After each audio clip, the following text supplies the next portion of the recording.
अरे वाह सुशीला, अब तक तो तू सबको बीमार होने पर घरेलू नुस्खे बताया करती थी। अब तेरी बहू सबको दवाइयाँ बताएगी। मेरे नुस्खे बंद नहीं होने वाले। इनकी वजह से कितने लोगों के हजारों रुपए बच गए हैं, वरना हॉस्पिटल वाले सब छीन लेते हैं। हाँ, ये भी ठीक है। चलो चलो, सारी रस्में आज ही खत्म करनी है, कल से बहू को हॉस्पिटल भी तो जाना है। सुशीला जी के पास सारी बीमारियों के घरेलू नुस्खे होते थे, इसलिए आस पड़ोस के लोग उससे आए दिन सलाह लेते रहते। और अब सुशीला के बेटे रवि की शादी अंजलि से हो गई, जो एक डॉक्टर थी। सारा परिवार बहुत खुश था कि उनके घर में एक डॉक्टर आई है। माँ जी, बाबूजी, मुझे आशीर्वाद दीजिए, मेरी ड्यूटी का पहला दिन है। अरे खुश रहो बेटा। बड़ा ही नेक काम करती हो तुम बहू, लोगों की ऐसे ही सेवा करती रहो। हमें तो गर्व है कि हमारी नई बहू डॉक्टर है। थैंक यू बाबूजी। अरे क्या हुआ बेटा, तबीयत ठीक नहीं है क्या? हाँ माँ, कल रात से जरा जुकाम हो गया है। अरे रुक जा बेटा, मैं तुझे काढ़ा बना के देती हूँ। अरे रहने दो ना माँ, अंजलि दवाई रख के गई है, नाश्ता करके ले लूंगा, ठीक हो जाएगा। अरे दवाई खाएगा तो अंदर जम जाएगी, वो दवाई पड़ी रहने दे और काढ़ा पी ले।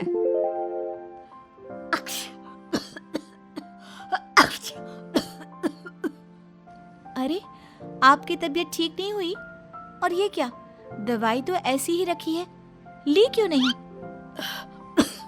वो माँ ने काढ़ा दिया था, 1-2 बार और पीऊंगा ना तो ठीक हो जाएगा। अरे ये एक गोली ले लेते तो अभी तक सर्दी ठीक हो जाती। ये काढ़े के चक्कर में कब तक परेशान होते रहोगे? चलो ये दवाई खा लो जल्दी से। अरे रवि, ये दवाई क्यों खा रहा है? मैं काढ़ा ला रही थी ना। माँ जी, इस दवाई का असर काढ़ा से ज्यादा जल्दी होगा। बहू, तू डॉक्टर बन गई, तुझे अभी इतना नहीं पता कि दवाई लेने से सर्दी जम जाती है। नहीं माँ जी, ये दवाई बहुत अच्छी है, इससे सर्दी जम नहीं जाती, खत्म हो जाती है। लेकिन ऐसी दवाई के साइड इफेक्ट्स भी तो होते हैं ना। माँ जी, ये दवाई बिल्कुल सुरक्षित है, मैं इन्हें कोई साइड इफेक्ट करवाने वाली दवाई क्यों दूंगी? अरे तुम डॉक्टर होगे बहू, लेकिन तुम्हारी उम्र से ज्यादा तजुर्बा है मुझे। बचपन से आज तक रवि को जब भी सर्दी हुई, मेरे काढ़े से ठीक हो गया है, बात खत्म। रवि, ये दवाई नहीं, काढ़ा पिएगा तू। अंजलि की डॉक्टरी और सुशीला जी के नुस्खों के बीच आए दिन टक्कर होने लगी। सुशीला, ओ सुशीला। माँ जी तो मंदिर गई हैं आंटी, कुछ काम था? अरे देख ना, मेरा पोता खेलते हुए गिर गया, इसे चोट लगी है, मुझे सुशीला से मरहम लेना था। अरे आंटी, ऐसी चोट को क्लीन करके तुरंत पट्टी करनी पड़ेगी, मरहम लगाने से कहीं इन्फेक्शन फैल गया तो मुसीबत हो जाएगी। रुकिए, मैं फर्स्ट एड बॉक्स लेकर आती हूँ। शुक्रिया अंजलि। अरे कोई बात नहीं आंटी, बस ध्यान रखिएगा कि इस पर पानी ना लगे। आप इसे कल ले आना, मैं पट्टी बदल दूंगी। ठीक है बेटा। आज तो बहुत खा लिया।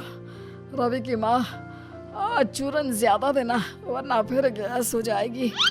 बाबूजी, ये चूरन छोड़िए, मैं आपको दवाई देती हूँ, आपकी गैस की परेशानी हमेशा के लिए खत्म हो जाएगी। दवाई की जरूरत नहीं, मैं सालों से इन्हें गैस के लिए चूरन ही देती आई हूँ। लेकिन सालों से बाबूजी की गैस की परेशानी वैसी की वैसी ही है ना, यानी चूरन कोई काम का नहीं, दवाई ही सही रहेगी माँ जी। अरे तू अपनी डॉक्टरी अपने अस्पताल में ही छोड़ कर आया कर बहू, मेरे नुस्खे सालों पुराने हैं। मैं भी तो वही कह रही हूँ, आपके नुस्खे अब पुराने हो गए हैं। साइंस ने इतनी तरक्की करके दवाइयों का इन्वेंशन किया है, जिन्हें लेने से जल्दी और सही असर पड़ता है माँ जी। अरे रहने दे, पता कुछ है नहीं, क्या इलाज करती होगी ये? मैं अपनी दवाइयों से रोज लोगों की जान बचाती हूँ, आपकी तरह अनाप शनाप एक्सपेरिमेंट नहीं करती दूसरों पर। आपके नुस्खों की तरह नहीं है मेरी दवाइयाँ, क्योंकि ये एक्चुअली काम करती हैं। क्या काम करती है? एक बीमारी की दवाई लो और 10 नई बीमारियां लग जाती है, फिर जिंदगी भर दवाई खाते रहो। अरे बस करो तुम दोनों तरीके अपनी अपनी जगह सही है। अभी मुझे चूरन दे दो। और बहू, तुम मेरे लिए कल दवाई ले आना। उस वक्त तो बाबूजी ने लड़ाई रोक दी, लेकिन सुशीला और अंजलि एक दूसरे के तरीकों को नीचा दिखाने का कोई मौका नहीं छोड़ती। माँ, दीदी का फोन आया था। जीजा जी के बाल झड़ना बंद करने के लिए तुमने लेप का नुस्खा बताया था ना? हाँ हाँ, बताया तो था। मेरे नुस्खे ने कमाल दिखा दिया ना। कमाल तो दिखाया, लेकिन उल्टा जीजा जी के सारे बाल उड़ गए माँ। ये तो होना ही था। ऐसे उल्टे सीधे नुस्खे नुकसान ही करते हैं। इससे तो अच्छा है किसी डॉक्टर से ट्रीटमेंट ले लो, कम से कम बचे हुए बाल तो रहते। अरे उन्होंने लेप बनाने में कोई गलती कर दी होगी, वरना मेरा नुस्खा काम ना करे ऐसा हो ही नहीं सकता।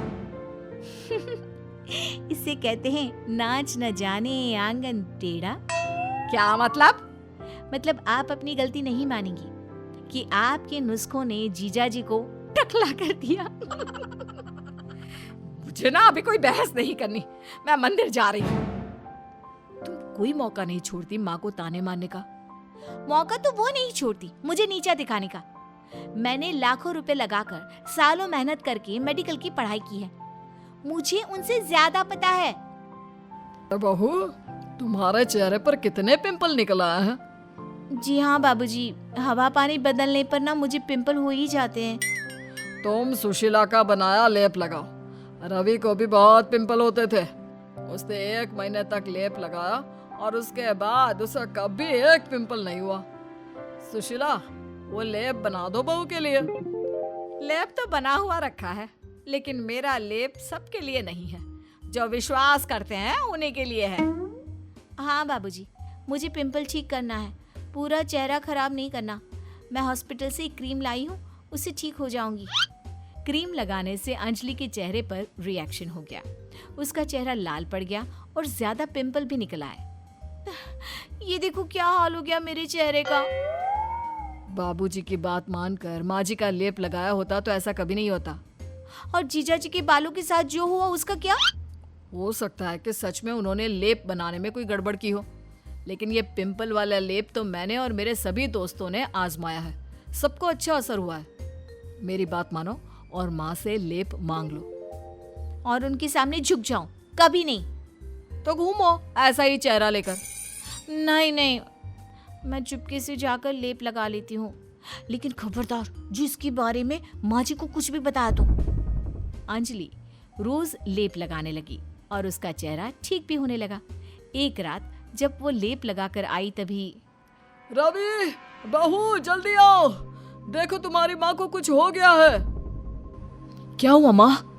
अरे कुछ नहीं, एसिडिटी से सीने में दर्द और घबराहट हो रही थी बस। मैं अभी चेक करती हूँ। अरे कोई जरूरत नहीं है, मैंने चूरन और काढ़ा पी लिया है, अभी ठीक हो जाऊंगी। अरे बस भी करो सुशीला, तुम्हें कब से परेशानी हो रही है? चुपचाप बहू को चेकअप करने दो। माँ जी की नब्ज ठीक नहीं चल रही, क्या माँ जी को पहले भी ऐसा हुआ है? हाँ, कुछ महीनों से रात में अक्सर घबराहट होती है, लेकिन इतना ज्यादा कभी नहीं हुई। माँ जी को हार्ट प्रॉब्लम हो सकती है, हमें जल्दी से हॉस्पिटल ले जाना पड़ेगा। मैं हार्ट स्पेशलिस्ट डॉक्टर को कॉल कर देती हूँ, आप कार निकालिए। हॉस्पिटल पहुँचते ही सुशीला का इलाज शुरू हो गया। डॉक्टर अंजलि?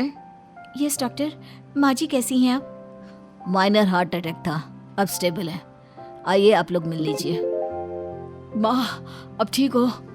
हाँ बेटा ठीक हो, शुक्रिया डॉक्टर साहब, आपने मेरी जान बचा ली। शुक्रिया मेरा नहीं, अपनी बहू डॉक्टर अंजलि का कीजिए। अगर वो आपको सही समय पर हॉस्पिटल नहीं लाती तो मुश्किल बढ़ सकती थी। देखा सुशीला, तुम हमेशा बहू और उसकी डॉक्टरी के बारे में उल्टा सीधा बोलती थी। आज उसी बहू और उसके इलाज ने तुम्हारी जान बचाई है, वरना तुम अपने नुस्खे आजमाती रहती तो आज पता नहीं क्या हो जाता। हाँ बहू, थैंक यू, और सॉरी भी, मैंने तुम्हें इतना भला बुरा कहा। आज मैं मान गई, तुम सही हो, मैं और मेरे नुस्खे गलत हैं।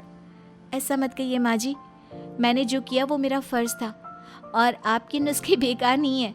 देखिए, मैं रोज चुपके चुपके आपका लेप लगाती थी, उसी से मेरे पिंपल ठीक हुए, ना कि मेरी दवाइयों से।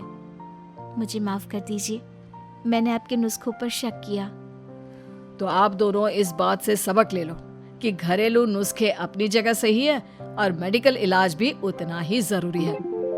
अंजलि और सुशीला जी दोनों अपना सबक सीख गईं और मिलकर अपने नुस्खों और दवाई से लोगों की सेवा करने लगी।